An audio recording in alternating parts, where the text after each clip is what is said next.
Coming today on Eagle Eyes on Tech, a legendary movie is back on a quest for more money. The Switch 2 is on course to break records, at least for an initial launching console.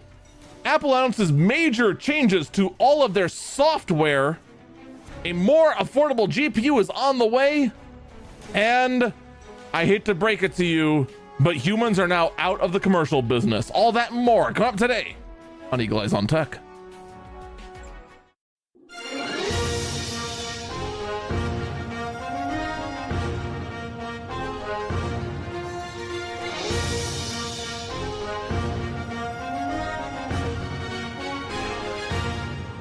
Good morning, good afternoon, good evening, North Swim. Good to release Eagle Eyes on Tech. I am Eagle Falcon. I know just about everywhere is going to be talking about the riots, the protests.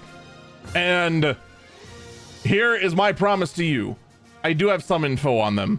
I'm going to save that for the subscription episode.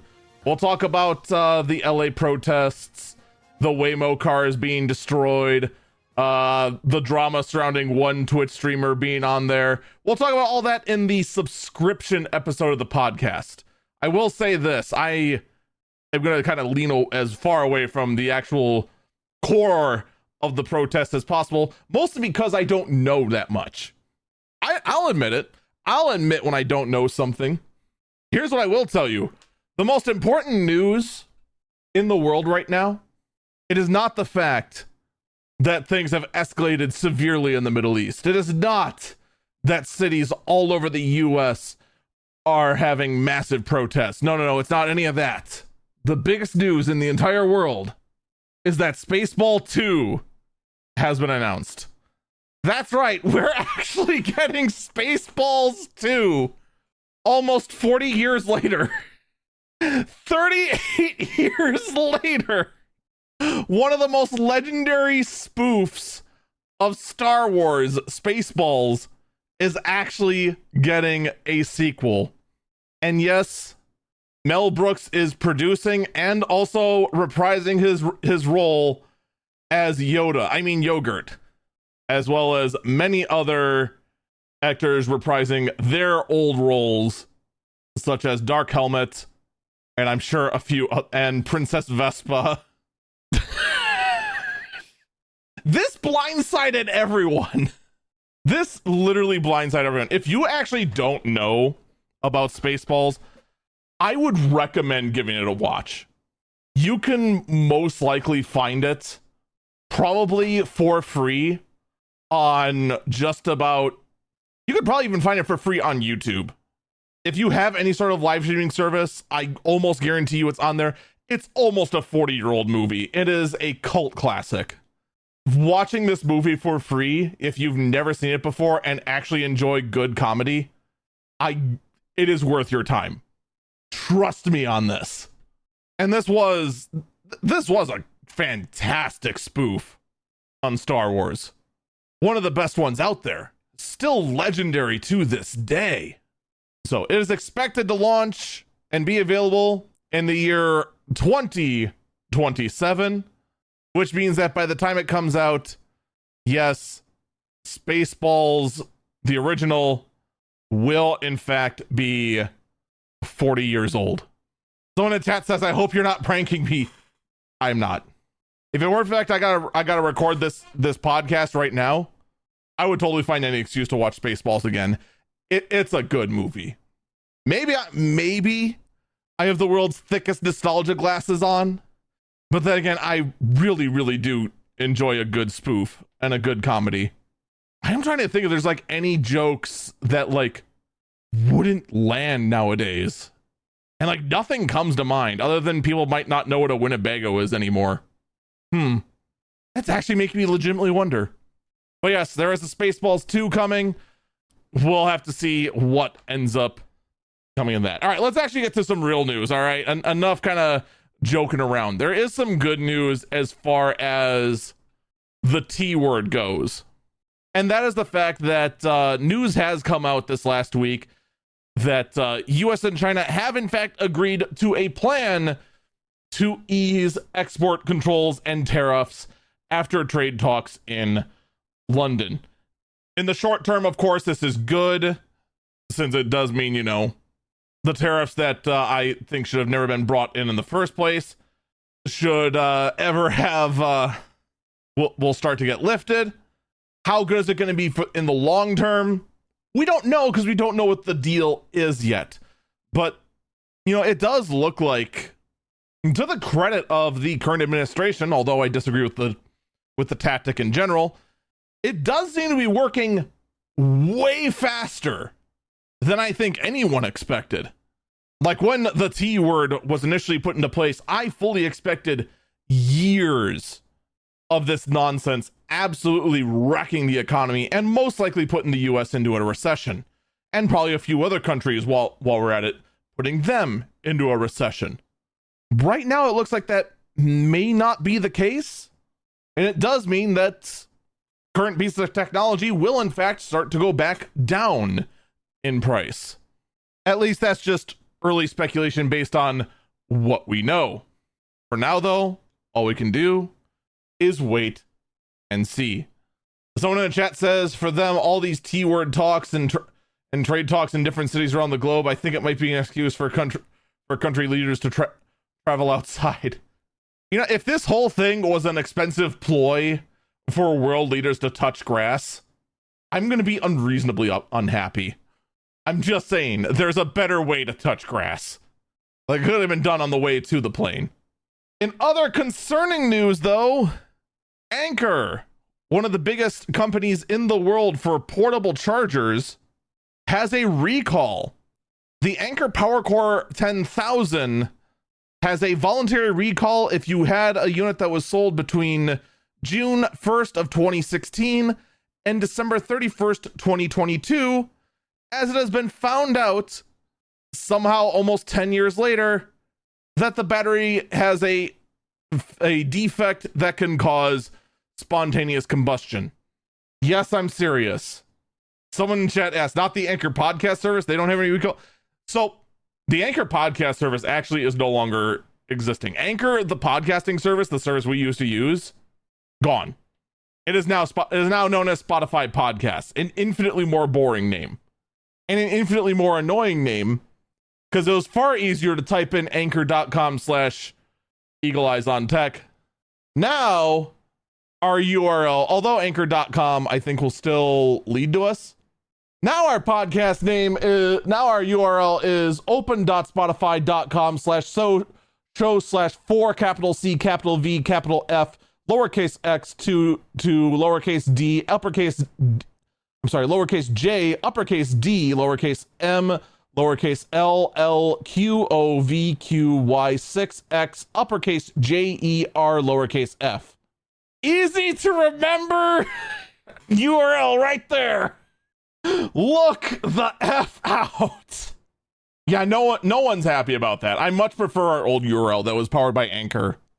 Maybe one day there'll be an easier way, but not right now. Although if you go to Spotify and just type in Eagle Eyes on Tech, we should just come up just fine. Good news, we do. Anchor.com. Oh no. Oh wait, I think it might have been, you know what, now that I think about it, I think it was anchor.fm, not anchor.com. Yep, it still works. In any case, if you have bought an Anker Core 10,000 between June 1st of 2016 and December 31st, 2022, this is specifically model A1263. Anker has issued a recall for it because it can spontaneously combust. Why it took them almost 10 years to figure this out, I don't know. But they should, in fact, go ahead and take part in the recall before their battery does, in fact, spontaneously combust. Just saying, probably a good idea. Most people don't like it when their battery spontaneously combusts, or anything spontaneous. I can't think of a single thing people are happy about spontaneously combusting. What would be fine to spontaneously combust now that I think about it? In any case, moving on, we recently had basically what now passes for E3 nowadays. This actually happened last week, but I haven't finished watching all of the things. I was going to record, I'm not going to lie, I was going to record reactions of all of the various things, whether it was going to be the state of play, the Microsoft whatever they called it, the Summer Game Fest. Someone in chat says E3 still exists. So technically E3 doesn't exist, but the Summer Games Fest has taken the place of E3, and it's just basically an all digital showcase.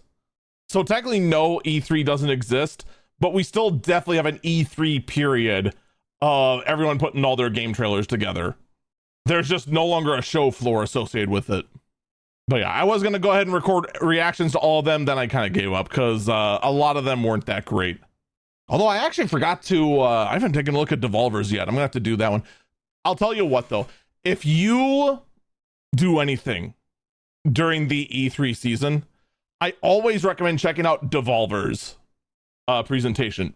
Mostly because the longest Devolver usually goes is 30 minutes compared to everyone else's 1 to 3 hours.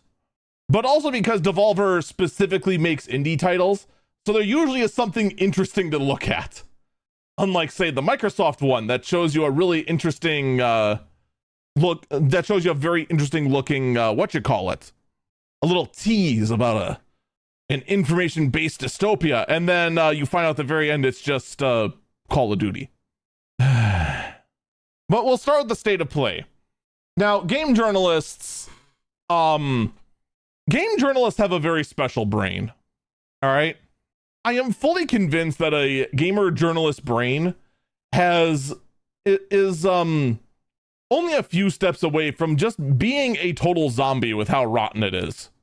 I'm convinced the amount of neural activity that goes on in a gaming journalist brain is the bare minimum of what can be considered actual life.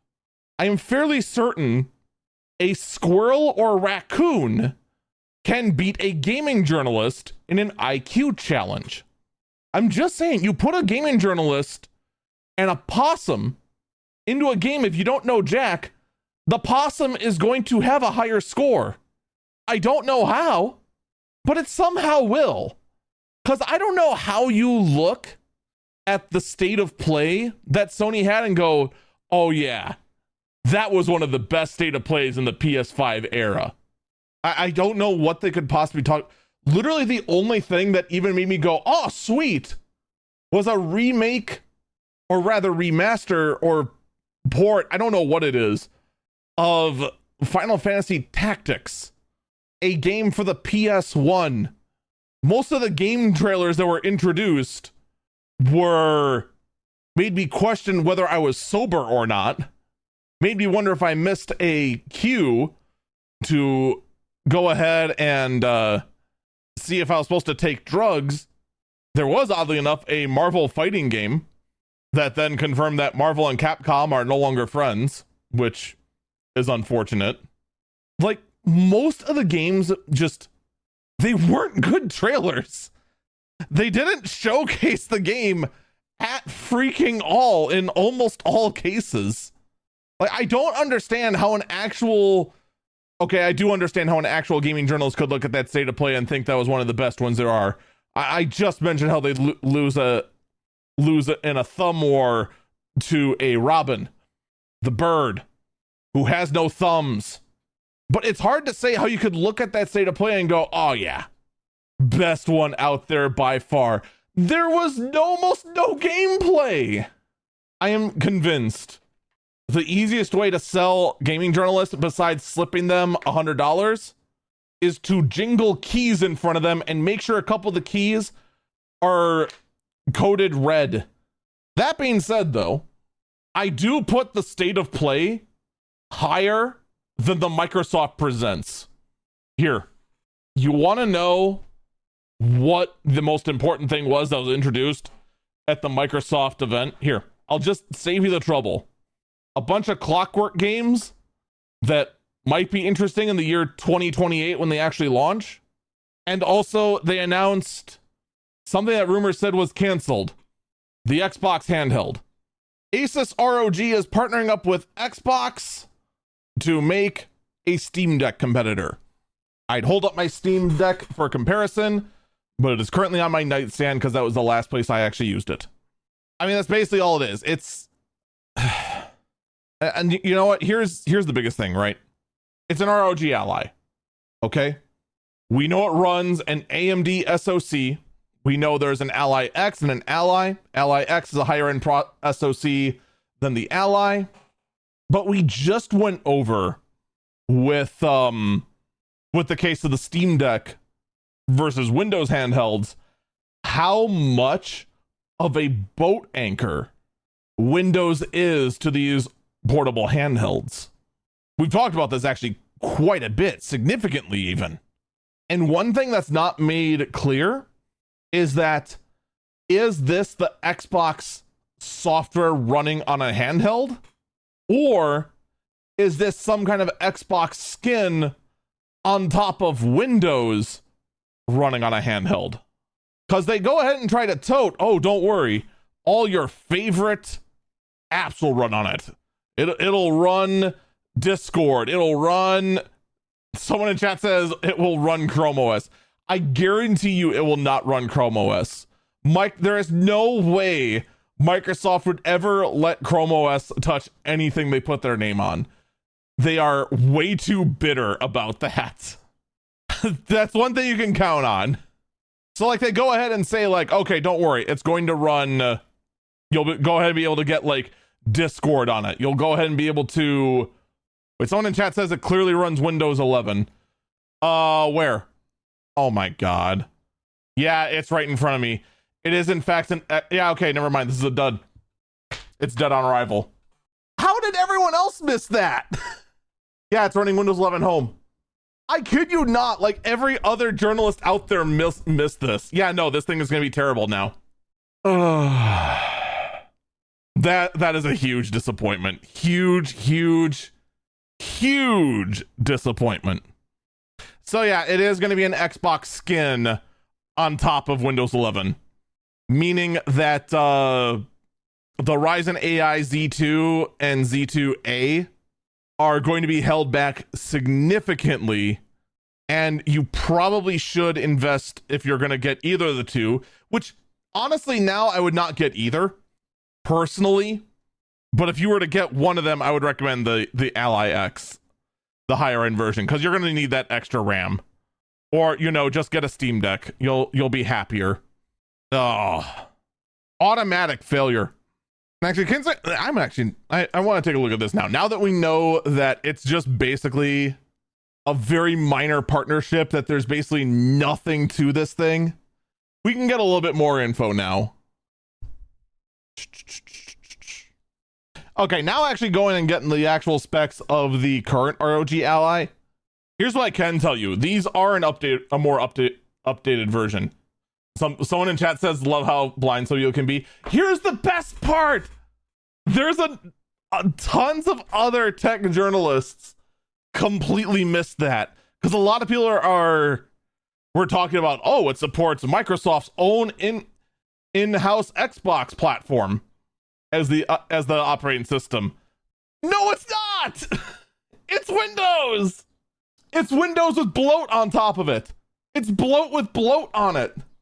It's a canvas blow-up raft inside of a rubber blow-up raft outside of your boat, and then you're wondering why your boat's not working. But no, current, we can't get exact prices because the actual Xbox Ally X and the ROG Ally X and ROG Ally are on the Z1 processor. We do not have Z2 prices yet. But right now, the ROG Ally starts at $499. So that's actually pretty comparable to the Steam Deck. Or, hear me out, you could get a Steam Deck that starts at $399. Or you get the one that I actually do recommend, because it's the same version I use. That's more up to date and has an OLED screen and actually really good battery life. That sucker lasts for like 6 hours for $549 and runs on SteamOS, not Windows. So I'm just saying, not a good investment. Someone in chat says, hopefully my future job you'll earn enough to buy a Steam Deck. I'd say most likely. The Steam Deck honestly is not that bad. Like the base Steam Deck, at least here, is about the same price as a lot of Chromebooks. And unlike the Chromebooks, this thing actually has a future. Am I a monster for ripping on Chromebooks? No, they deserve it.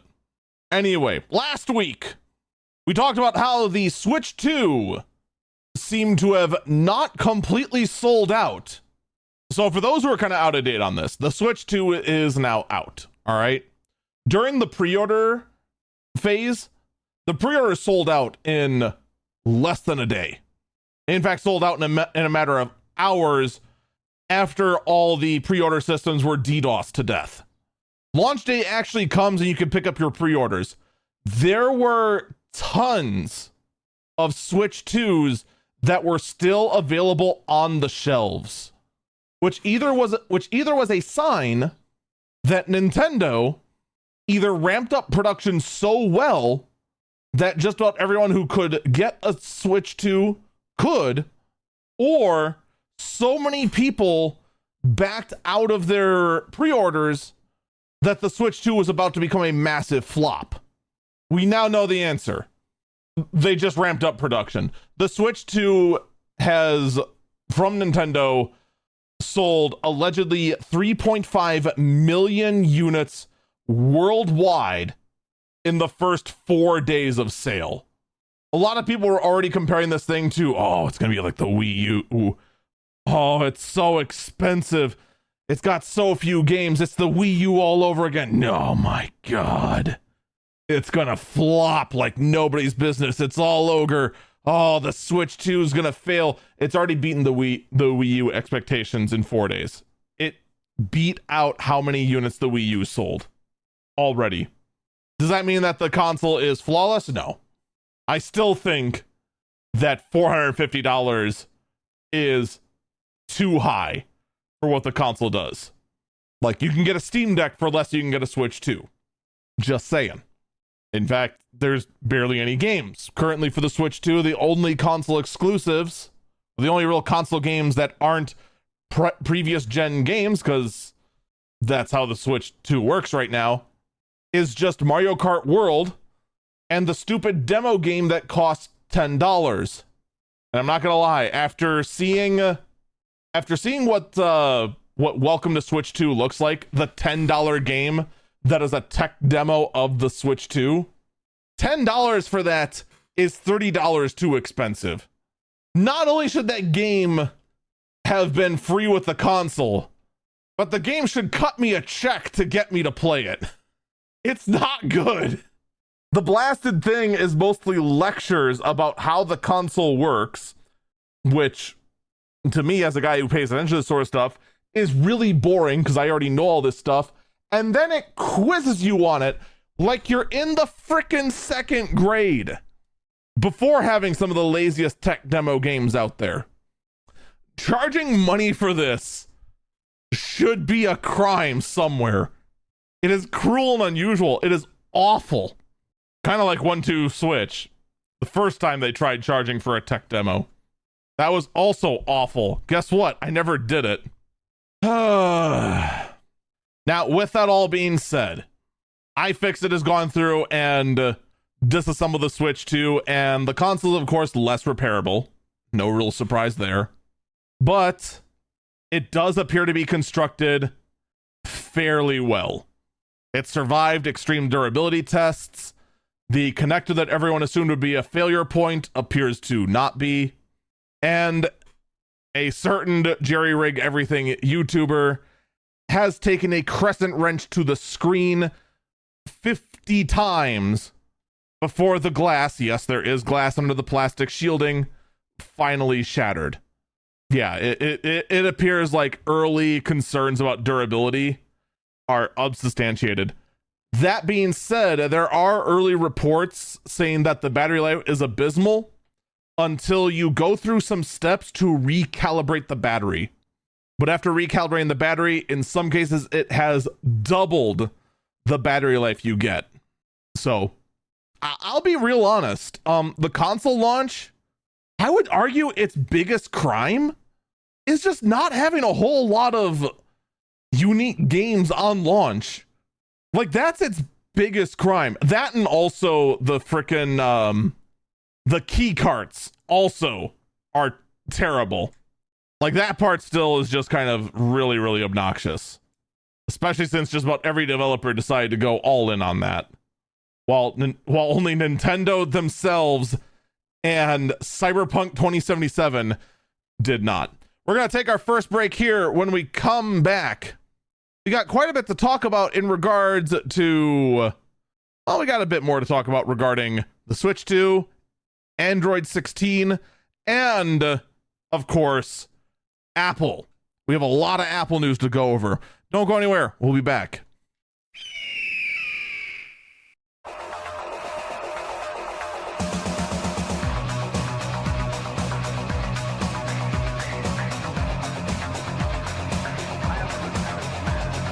Welcome back, Eagle Eyes on Tech.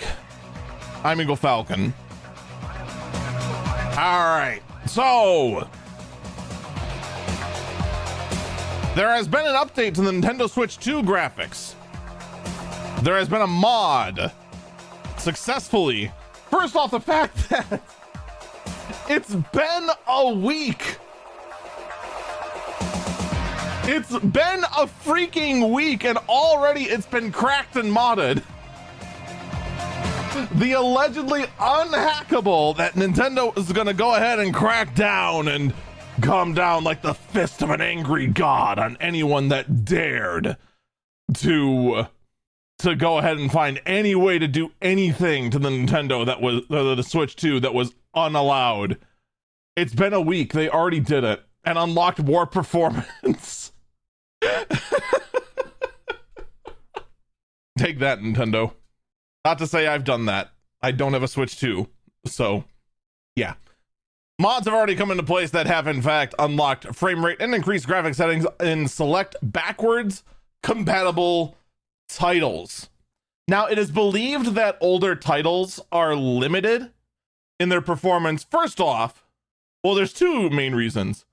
One, because they want you to pay the $20 extra for the upgraded version of the game to get full performance on the Switch 2.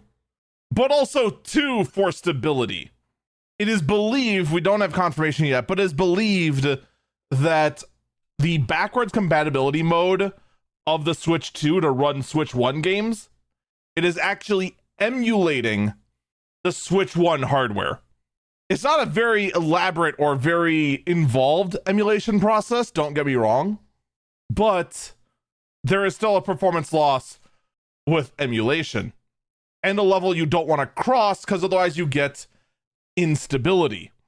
So it's not like they're intentionally bypassing a artificial limiter to go ahead and get Switch 1 games to perform like their Switch 2 copies you had to pay $20 extra for. That's not the case. But the mod does narrow that gap. That and also most of these $20 upgrades from a Switch 1 to a Switch 2 version, and I say $20 because that's what like the most expensive one is, actually do include extra features. Those extra features might suck, but you are getting more than just mother may I play this on the Switch 2 by paying $20 extra before you go ahead and raise pitchforks too high. So yeah, Switch 2 has already been cracked. Now you know. That's good water. In fact, actually, I was gonna go ahead and never mind, we'll still talk about this.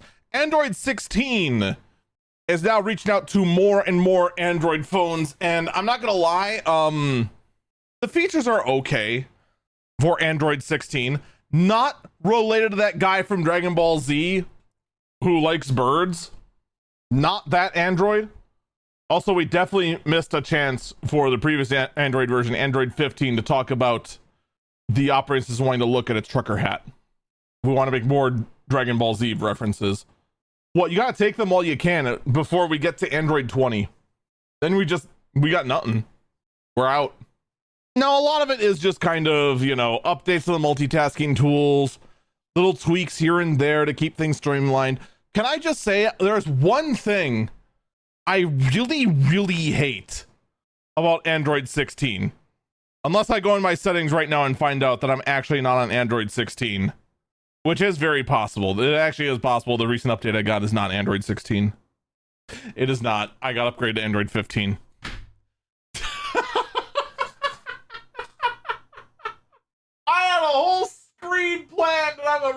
falling behind. No! Dang it!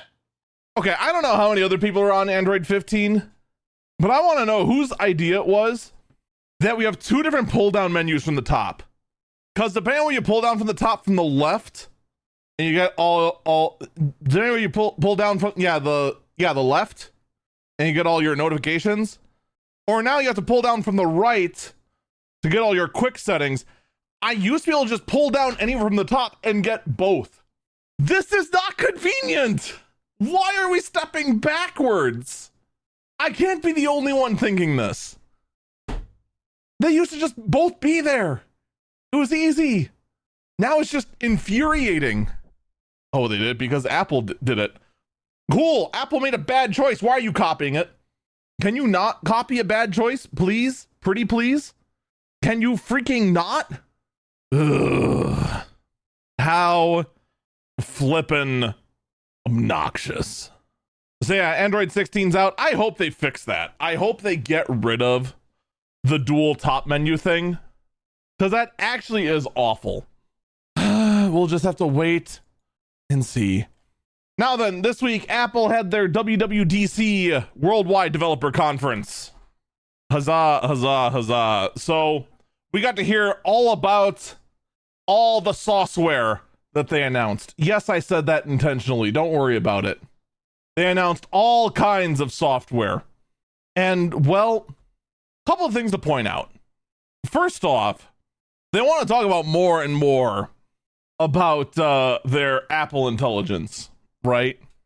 Because of course they did. And the funny thing is that I am far more interested about Apple Intelligence than any other AI software out there, because Apple sets a standard for themselves. All right. You may not realize this, but Apple goes ahead and they set a standard that when they said a thing's going to happen, it's going to happen. And I laughed at the AI stuff because AI has always disappointed. Lo and behold, Apple Intelligence has not rolled out in the capacity that was originally advertised. Barely any of it actually has. So of course, the question then arose, it's now the next WWDC. It's a year later after you announced Apple Intelligence and all the cool things it's going to do. And Apple Intelligence currently does basically none of what you just said. There's like minor rollouts here and there and a limited capability, but pretty much all of last year's WWDC is almost completely invalid. So what did they have to say about Apple Intelligence this year? Well, in hindsight, it was very obvious what Apple was going to do. They were going to pretend like they did nothing wrong and talk about more cool things they're going to do with Apple Intelligence, such as add easy to track orders with Apple Intelligence inside the Apple Wallet, having things like an auto mix feature that'll be powered by Apple Intelligence within Apple Music, and just left it at and many, many more features. Man, they are so lucky that side effects of drinking Apple Kool-Aid just shrinks your memory capacity to roughly, well, a breadcrumb. Apple's just super lucky in that regards. That being said, though, there are some interesting software features, such as Apple Wallet getting the introduction of digital ID. So, Android has a digital wallet. It's not very good. Apple also has a digital wallet. If your state and all sorts of other things support Apple's wallet, it is the best thing since sliced bread. And now you can have a digital copy, an authentic digital copy that is valid in most states of your driver's license in your Apple digital wallet. Now, does this open up the door for a new kind of identity theft? Probably. I knew I was thirsty, but God, we're like 13 minutes into this recording session. I've already just completely demolished my water bottle. Man, I did not realize I was that thirsty. Anyway, is this still a feature that's still pretty cool? I'm not gonna lie, it is. That is a level of convenience that we just don't see on Android, and probably never will, for that fact. So, I mean, I got hand to Apple. It's a cool feature. I'm sure a lot of people are going to be really interested in it. There's also going to be a built-in feature within Apple Maps that'll have a performed route based on your frequently visited places. So I'll try to optimize your travel that way. As I mentioned before, easily track your orders with Apple Intelligence in the Apple Wallet. Someone in chat said it's a lower humidity than usual. Let me tell you, not here. Not here at all. We have a pretty freaking... We're right here in Wisconsin at the time we're recording this. We have a pretty average humidity, and we're expected to go up and up and up and up in humidity. There be a storm a-brewing. At least out here. Can't speak for other places. Definitely can't speak for other places. But I can tell you around here it is. I just talk too much. That's just all there is to it. And a lot of my morning was also spent working on both the podcast and also things for a D&D session that I'm not going to be using now that I just found out about. Whoops. But I digress. So yeah, some interesting software stuff right there. And of course, I'm not done yet. Because there's also now more updates happening to child protection and new ways to go ahead and control how kids use Apple devices that, you know, are kind of a long time coming. That go ahead and let a single master device go ahead and check everything, keep all the information regarding how the kids are using their devices secret, and require all of that to need permission of the master device if the master device is set up in that regards, and that will be across all versions of Apple software. By the by, also should mention all the Mac OSs, all the Apple operating systems now are now using a unified numbering system. So this next version of iOS is going to be called iOS 26 for 2026. iPadOS 26. macOS Chevy Tahoe. macOS 26. watchOS is now watchOS 26. visionOS is visionOS 26. And tvOS is tvOS 26. Also, yes, macOS is still going to be named after locations in California. They're still doing that. They should have gone back to cats. I'm just saying, macOS Mountain Lion was the best name ever. I lied. It was macOS Snow Leopard. That was the best macOS name. I'm just saying. But the new one is now called Tahoe. Someone asked, when do they do the same for their iPhones and other products? I hope this year. We're all thinking it, okay?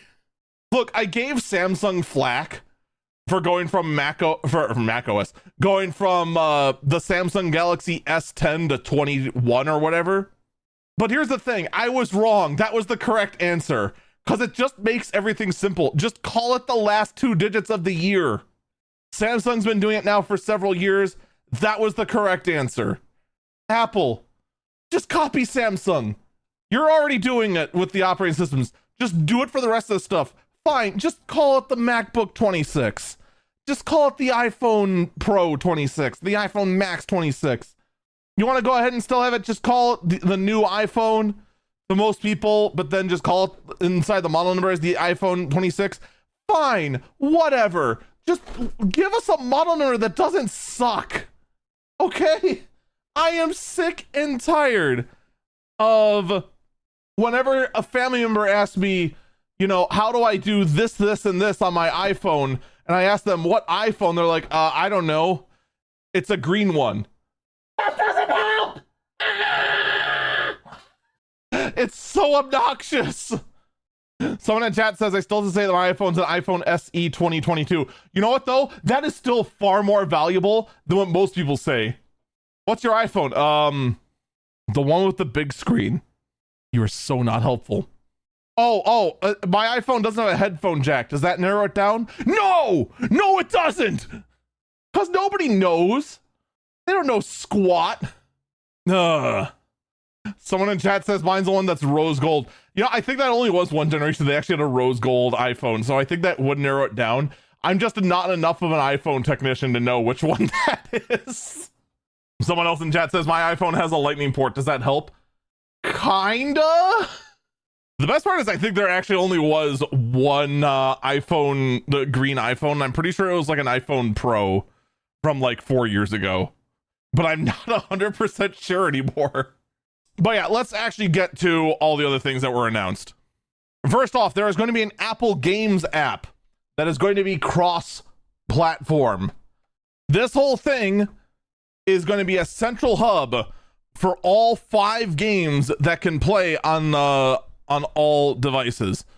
I mean, all 10 games. How many are we up to now, actually? So yeah, Apple Games is supposed to replace Apple Arcade.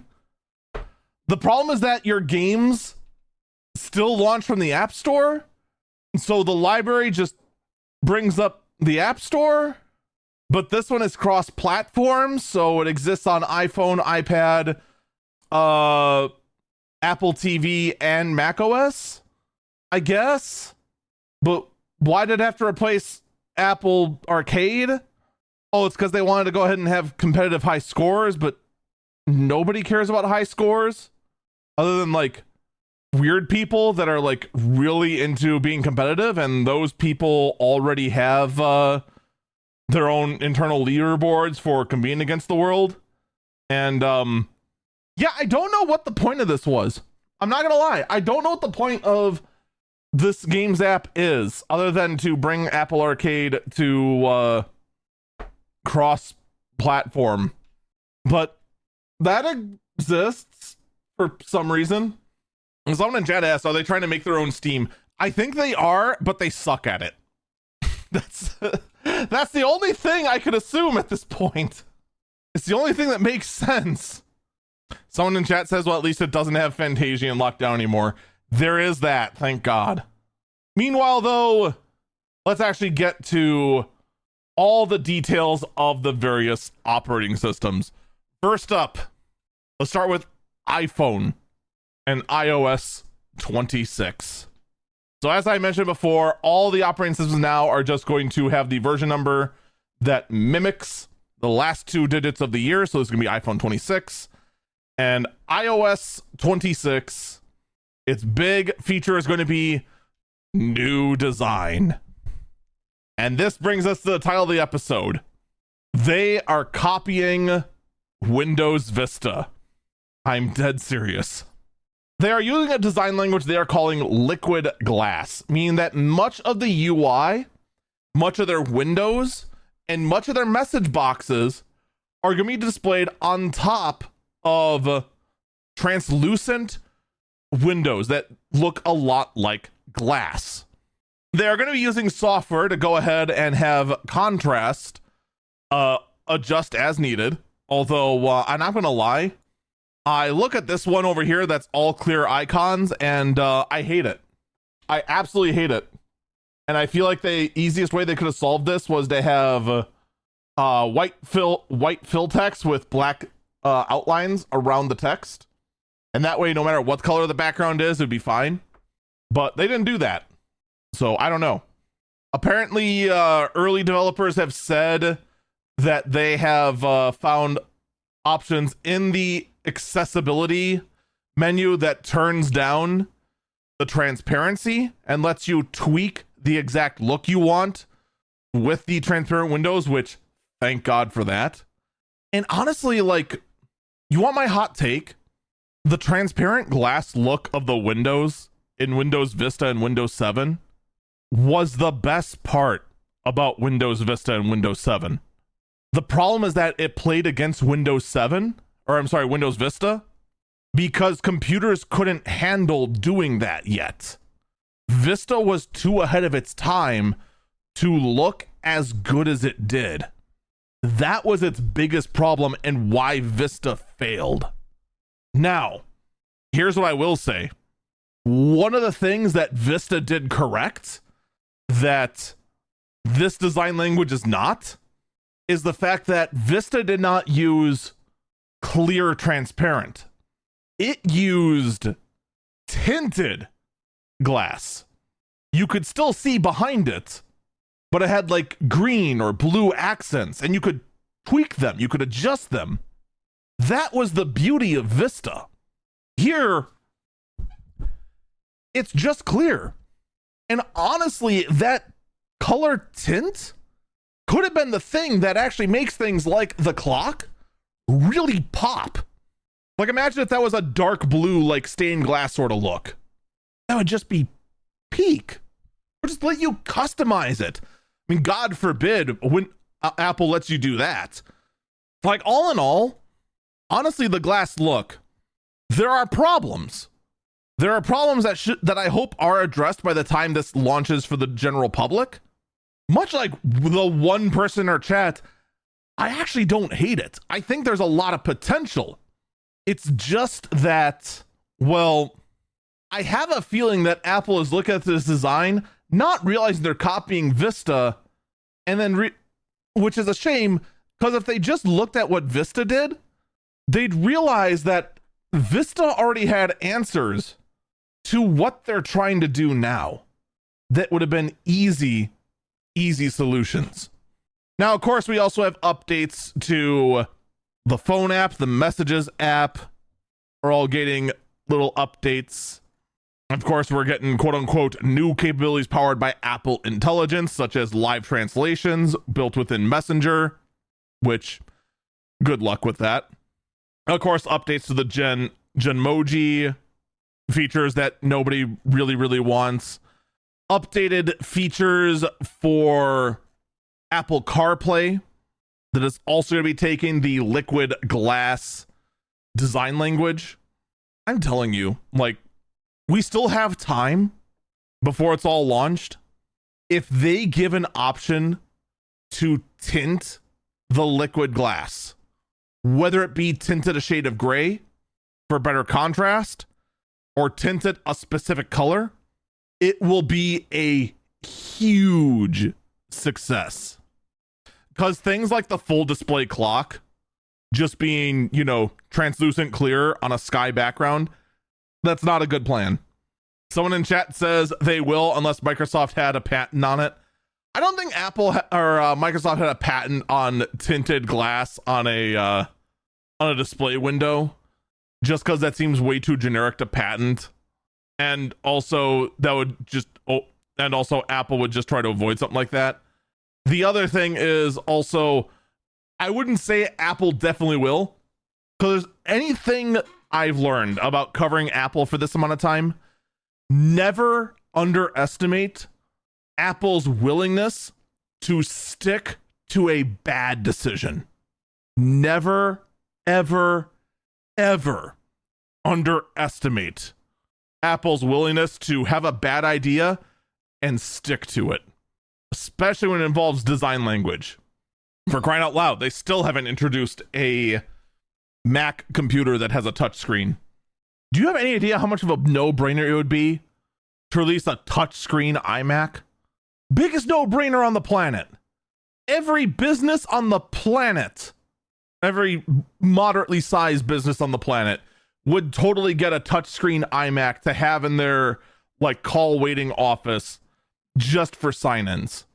Does Apple do it? No. Nope, biggest no-brainer ever. WatchOS 26. We also got to look at that.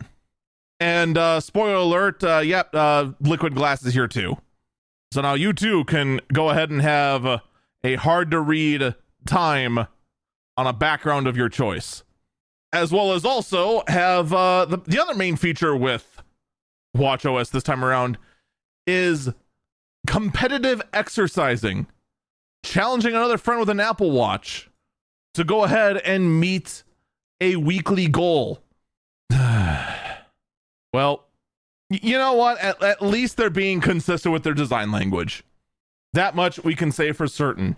And in fact, that same consistency is moving over to tvOS 26 as well, where the liquid glass design language is moving there as well as their own built-in singing feature in Apple Music, where you can go ahead and create an affront to God by attempting to sing a song piece you've heard that one time to try and find it. Yes, I know that's just copying Shazam.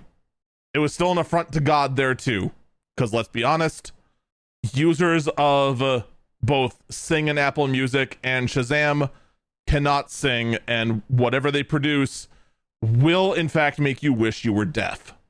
It just is what it is. I don't make the rules. You know what I can't wait for? Someone in chat says, but they have Shazam inside the OS. Now Apple has their own inside the OS. Yay. But yeah, tvOS is just, they got what they got. The only other updates they talked about with tvOS is all the cool shows they had coming on, which were so incredibly good, I forgot all of them. Other than the fact that one was a racing show. That's all I remember about it. I think it was called Failure 1. No, F1. Wait. G1? I don't know. macOS got a new name. Its new name is the Chevy Tahoe. The Chevy Tahoe, sponsored by Macintosh, is now a much more capable Mac than ever, mostly because it has a new update to the Spotlight search feature. So let's talk about operating system searches. Okay? If you've ever used the search bar in Windows, how would you rate the experience? Put your hand down. You know you don't actually want to answer the question. The correct answer is somewhere between a 1 or 2 out of 10. Windows search is god awful. It is a terrible experience that seems to just offend the senses. Now, if Windows 11, we'll say, is a 1 out of 10, which I feel is a very accurate representation of how efficient search is, macOS Spotlight is significantly better than Windows. All right, that's one thing macOS definitely has on Windows. Like, I would say search or Spotlight on macOS is all the way up to a 4 out of 10. Still not the best in the world, but significantly more usable than Windows 11 and even Windows 10.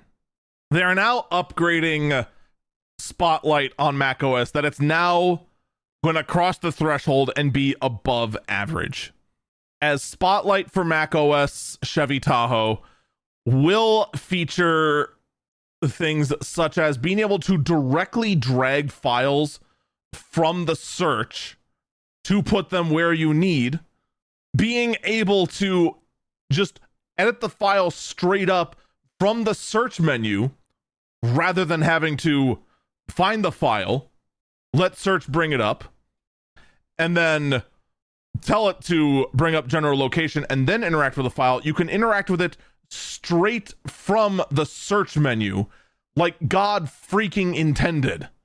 In addition, Spotlight is now taking extra steps to map out the entire drive in real time, so the time to go ahead and find a file will be nearly instantaneous on Spotlight versus Windows. How long do you think it takes Windows to go find a file? Anywhere from 3 minutes to 3 hours?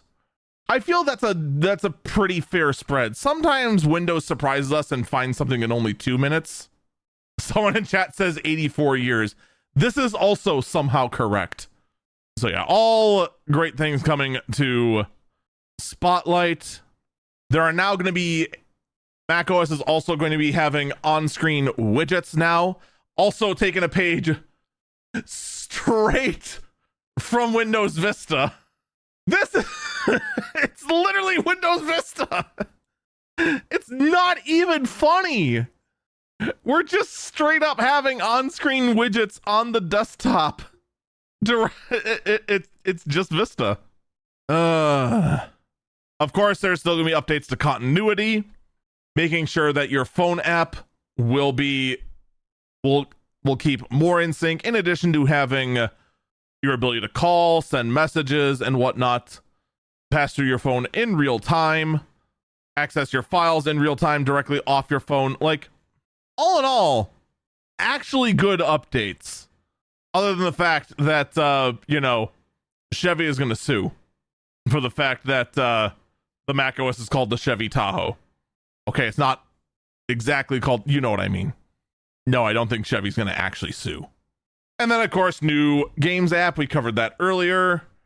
And so on and so forth. Journals coming to macOS. Update to the Photos app. Update to the Notes. Accessibility. Getting updated, etc., etc., etc. Vision OS also is going to get the liquid glass treatment. If you don't remember what Vision OS is, I'm not telling you. You're better off not knowing. But yeah, more of the translucent design choices are going to be there in Vision OS. The ability to go ahead and apparently mount widgets directly to the walls of your room in case you want to be that guy who wears a $3,500 headset across his house to feel like Tony Stark. I'm just going to tell you this right now. If you are that nerd, I will find you. I will adjust the headset a little bit so that the headphones are no longer covering your ears, and I will scream nerd at you at the top of my lungs and then leave before you could go ahead and take the headset off to figure out who just did that. But yeah, updates to the games on Vision OS and some demos to pretend that you can use the Vision Pro for actual work, which is a lie. Updates to the virtual avatars so that it looks less like a horrendous doll. Someone in chat says, is anyone else wishing they were that nerd right now? You don't want to be that nerd. Trust me, you don't want to be that nerd. It sounds cool until you suffer firsthand embarrassment because someone asks, what the heck are you wearing? It's all fun and games until you meet another human being. Oh, now I see. Chat's just saying they want to go ahead and do it just so that I do it. No, I'm calling you a nerd and then leaving. That's just it. The end. No Fortnite Monopoly or anything. Just shouting nerd and then leaving. I'm trying to scroll through to there it is. But yeah, new built-in games into the Vision Pro, including playing pickleball for some reason in your house. Now having full support for the PlayStation VR 2 Sense controllers, which partially defeats the whole purpose of a $3,500 headset. Think about this for a minute. To play this version of pickleball, your cost to entry is $7,000 and one other human being that will not disown you for doing this. This is a very, very, very high cost to entry, let me tell you. But that is the updates to Vision OS. Mostly just it is pretty much just the liquid glass design changes. And finally, the last operating system that got an update, iPad OS 26. Now, while a lot of the other operating systems might be like, it's a good incremental upgrade, I'll have to see how liquid glass feels and looks after the developers work out all the bugs during the initial early testing phase, but I'm not really feeling it. If you're kind of mid on all that, let me tell you, iPad OS 26 stole the show. This is the update that made everything. This is the one. You want to know why? First off, iPad OS 26 now introduces full, true, real pointer interface. Yeah, the mouse now works correctly on the iPad. In addition, windowed apps now work as they should have from the get-go on the iPad OS, to the point where it now basically is a desktop operating system. There is now a full file management system now on the iPad OS. In addition to the liquid glass display language, which, love it or hate it, it's going to be coming to everything. I hope they do bring a lot of options of customization to it. In the corner of every single window is your 3 standard buttons, your maximize, minimize, and close. You do in fact have on-screen widgets. You do have folders. You have a standard app bar on the bottom still, like you did. This update turns iPad OS basically into Mac OS, but with touchscreen capabilities. Everyone just said, just make Mac OS have touchscreen capabilities and just bring that to the iPad OS. Just bring that to the iPad Pros. Now they've just basically made iPad OS and just basically made it touchscreen compatible Mac OS without making it touchscreen compatible Mac OS.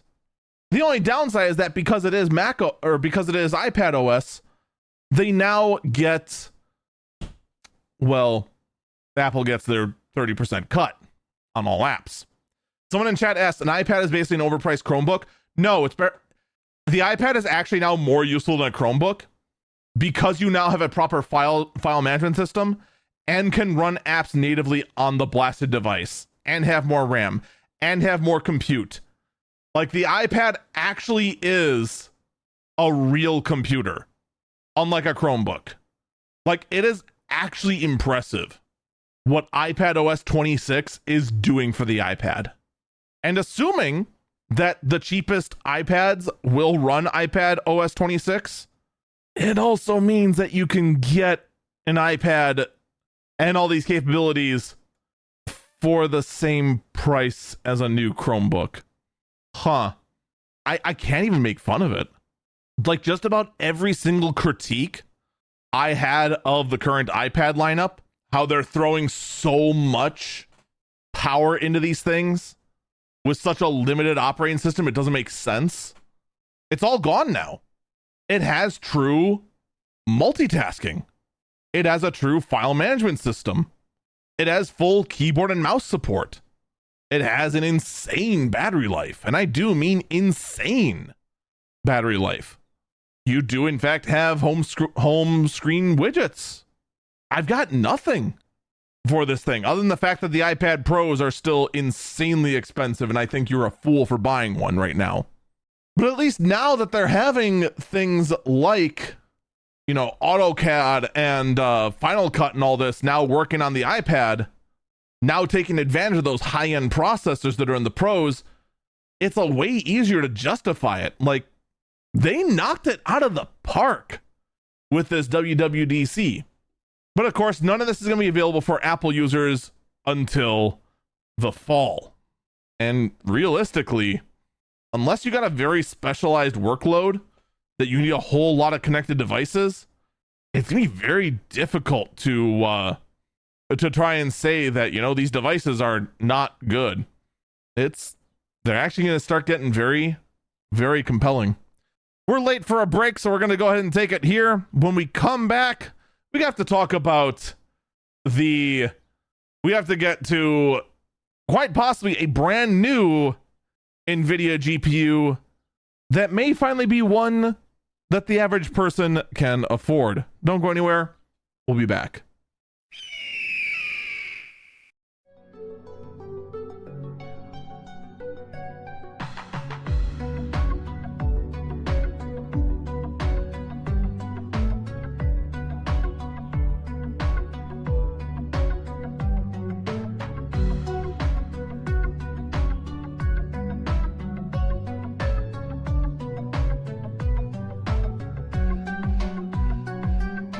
Welcome back, Eagle Eyes on Tech.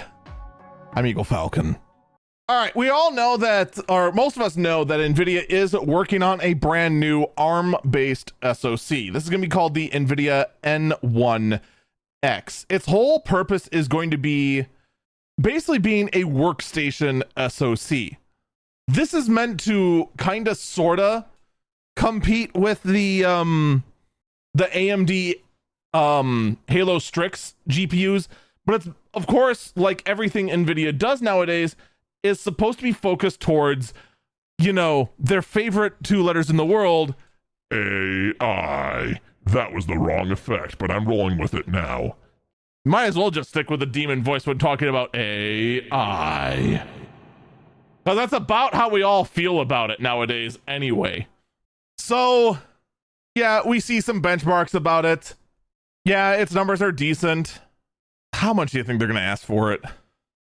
I think the bigger thing, though, is that apparently, not only is it trading blows with AMD's Strix Halo-based Halo Strix Ryzen AI Max Plus 395, but it's also trading blows with Apple's M4 Max SoC as well. So this thing, at least in some benchmarks, is crushing it. And being from NVIDIA will actually have some very, very good GPU performance behind it as well. Because that's one thing that Apple's SoC really significantly lacks. Because people want to go ahead and just glaze up Apple Silicon going, oh, it's so much better. Oh, God. It's so much better than you heathens and your Windows PCs. Yes. Oh God. Why do you heathens still go ahead and do that? Why haven't you given into the glory that is Apple? Yes. Can you tell I'm kind of sick of that talk? Because I am. You know the main reason why? First off, it's out of spite. That is playing a very heavy role in it. Because these same Apple users are just insufferable. I will absolutely stick to my guns out of spite. The other thing being is that the GPU performance of my older octa-core laptop that only gets 2 hours of battery life, but, you know, has, like, I think an RTX 2070 equivalent graphic card on it, is that the GPU performance destroys the max capabilities when it comes to gaming and other casual workloads. But the Mac can do it with great battery life. You would need to plug in. I don't care. I'm going to stick with what I got. Mostly because what I got cost me $400, not $4,000. I'm just saying.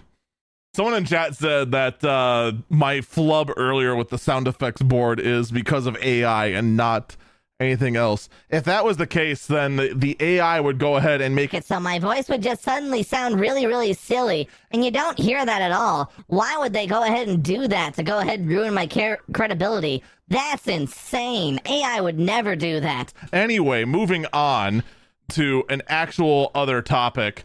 Intel has confirmed that there is going to be a BMG G31 chipset out there for Intel Arc Battle Mage.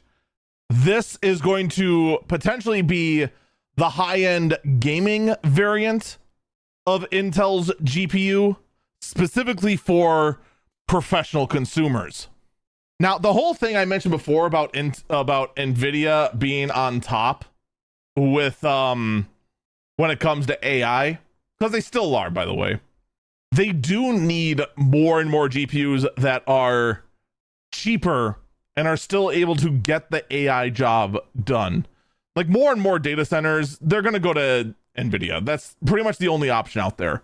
But for small businesses that want to go ahead and have the privacy of their own personal AI data center, you know, a handful of these lower end Intel professional cards, it is still a very attractive option. So Intel going ahead and bringing out these bigger chips specifically for professional use in AI, very, very attractive. And I, for one, welcome it. Meanwhile, though, we bring you the rumor mill, which hopefully also doesn't include AI changing my voice. I had a lot of concerns that, in fact, NVIDIA was going to stop releasing GPUs after the 5060 and instead just re-release super variants that were still heavily overpriced because NVIDIA hates you and you don't hate NVIDIA enough, but actually had good RAM, making your previous choice of buying an overpriced GPU even dumberer. Well, guess what? There's rumors that there is in fact going to be a GeForce RTX 5050. And I'm kind of 50-50 on whether it's actually a GPU that's needed. And yes, the only reason why I said that is because I wanted to make that joke. But also, The 5060 series already had the problem of VRAM being way too low. Someone in chat says the RTX 5050. No way, really?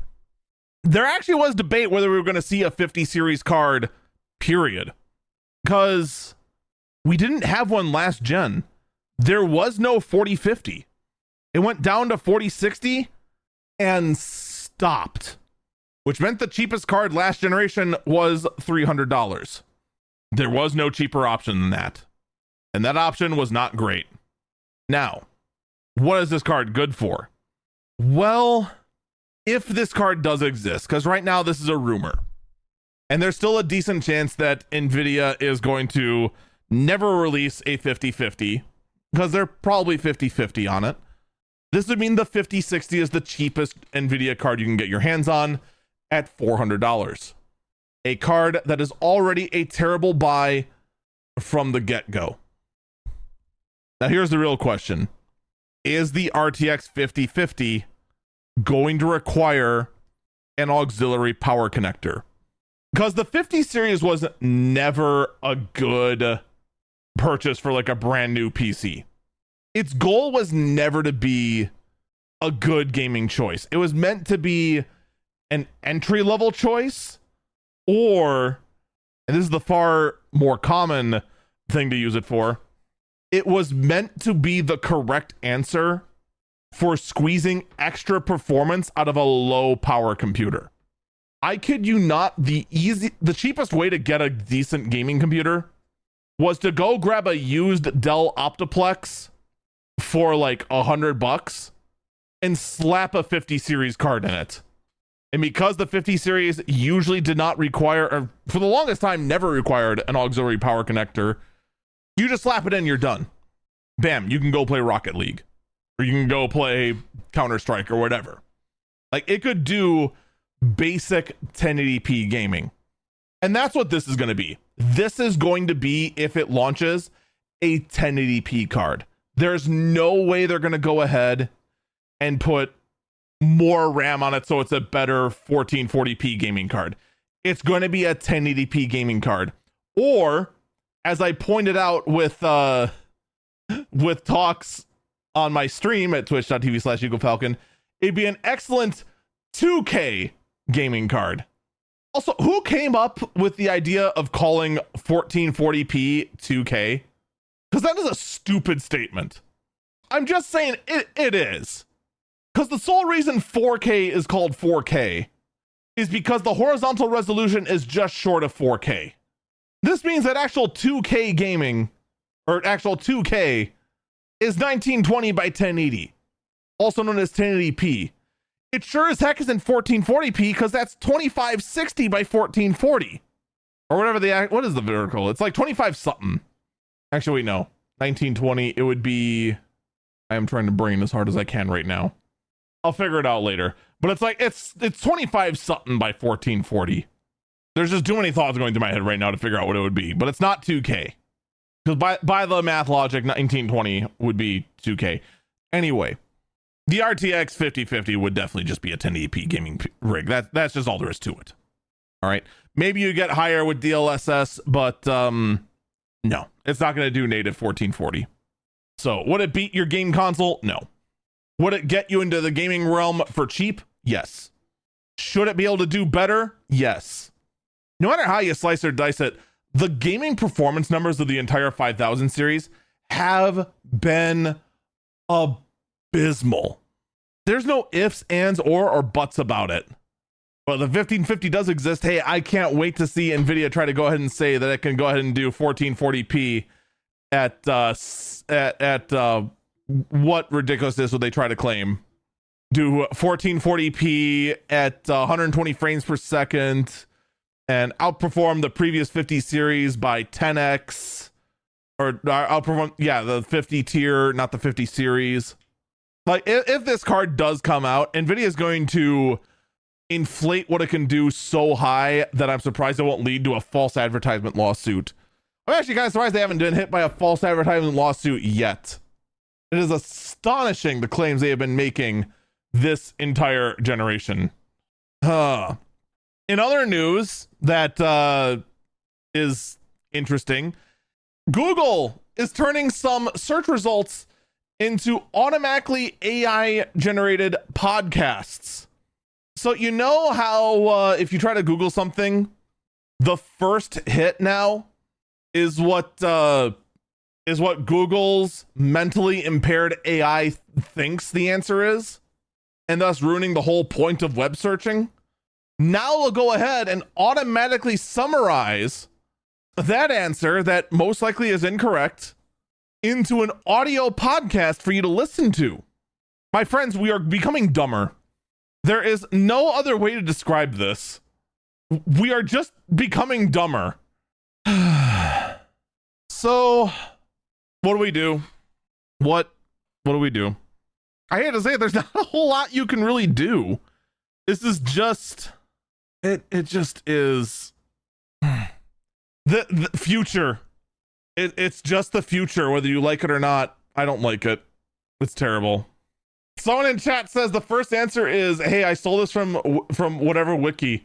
The second answer is Wikipedia with exact wording. Now explain to me how this isn't plagiarism. I don't know. I ain't explaining that. I ain't defending that. I know better than to do that. I ain't that stupid. My mother didn't raise no fool. By the way, you remember Google Beam? Oh, come on. You remember Google Beam, don't you? You know, Google Beam. The incredibly timely and fantastic feature that was so great. Remember Google Beam? Yeah, I'm intentionally not describing it so that you can go ahead and look dumb. And so I can go ahead and look dumb. Google Beam, if you forgot what it is a product, is definitely a product that was thought up of during 2020. This is such a COVID product, it hurts. Google Beam is a chatting protocol that tries to go ahead and mimic your surroundings and the other person's surroundings to the point where it really does feel like the person you're talking to actually is in the room for you. And now finally, 5 years after the pandemic, we have our first product that uses the protocol built specifically for the pandemic. A $25,000 HP Dimension. Isn't this what you wanted? A $25,000 computer that lets you talk to someone like they're really with you in the room to map someone out in 3D. You know, all of a sudden the Vision Pro looks like a bargain, doesn't it?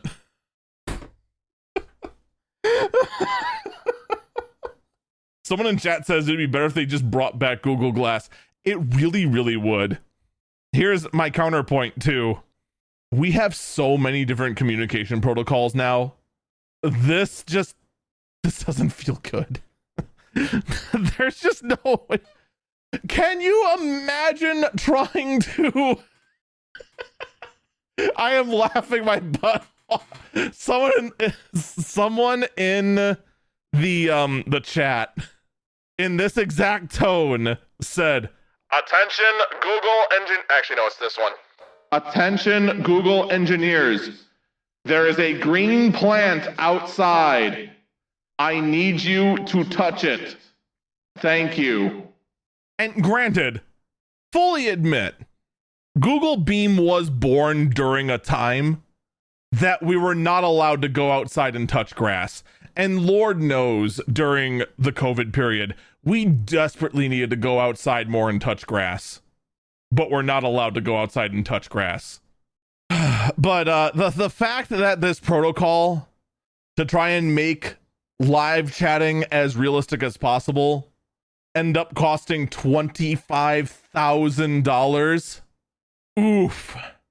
Just, oh man.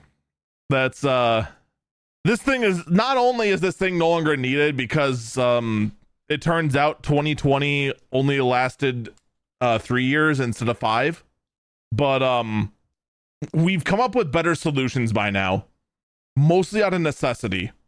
And finally, I bring you the last burb, the last story of the day, the weirdest story of the week. Ladies and gentlemen, the advertising sector no longer needs humans because, you see, advertising has now transcended humanity. A company known as Kalshi, which is an advertising firm, went ahead and put an advertisement on the NBA Finals. And here's the thing. They spent $2,000 in AI credits to generate it. That's right. The entire advertisement is AI generated. And I'll tell you what, it's not horrendous. It's stupid. It's really, really dumb. But as far as the video quality goes, it's not bad. But you can tell that there's a few things that don't make sense. There's a few areas that you can tell that were AI generated. Actually, now I'm looking at it a second time. There's actually even more things I didn't realize the first time that are definitely AI generated. But that is now the advertising world. It is now all AI.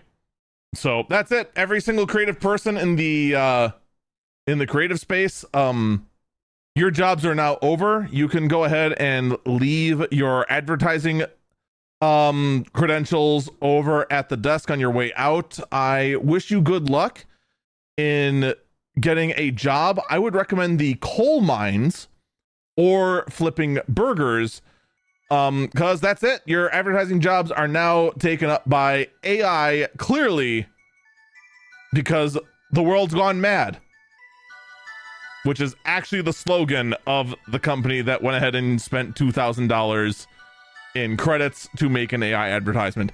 Folks, that's going to do it for this episode of Eagle Eyes on Tech. I thank you so much for listening. I do encourage you to check out the subscription episode. We're taking a look at the immolation of self-driving cars this past weekend. You can also check out my other works, twitch.tv/EagleFalcon and youtube.com/EagleFalcon. Take care, and I hope you have a good day. Bye-bye.